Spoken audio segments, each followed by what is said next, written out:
अकुई और दाशान दोनों मछली बेचते थे, मगर भीड़ भाड़ वाले बाजार में अकुई की दुकान पर ग्राहकों की लाइन लगी रहती थी, जबकि बगल में बैठे दाशान की दुकान पर सन्नाटा पसरा रहता था। अकुई हर दिन खूब कमाता और दाशान सिर्फ देख देख कर जलता।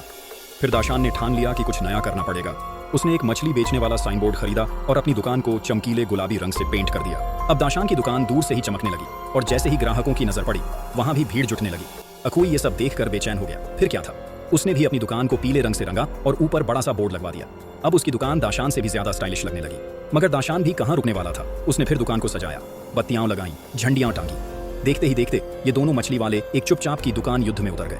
पूरा दिन इसी सजावट और ग्राहकों को लुभाने में निकल गया। शाम होते होते अकुई थका तो बहुत, लेकिन कमाई भी अच्छी खासी कर ली। दूसरी तरफ दाशान को लगा कि आज तो उसने कमाल कर दिया, पर जब उसने हिसाब लगाया तो मालूम चला कि उसने जितना कमाया उससे ज्यादा तो सजावट में ही खर्च हो गया। ग्राहक तो थोड़ी देर के लिए आए थे, मगर खरीदारी ज्यादा अकुई से ही कर गए। बाजार भी अब धीरे धीरे खाली हो चुका था। दाशान खड़ा सोचता रहा कि इतनी मेहनत के बाद भी कुछ हाथ नहीं आया, और उधर असली फायदा तो उस व्यापारी का हुआ जिससे दोनों ने सजावट का सामान खरीदा था। वो आराम से बैठकर दोनों की टक्कर से पैसे कमा गया। इस तरह ये मछली बेचने की जंग का असली विजेता कोई तीसरा ही निकला।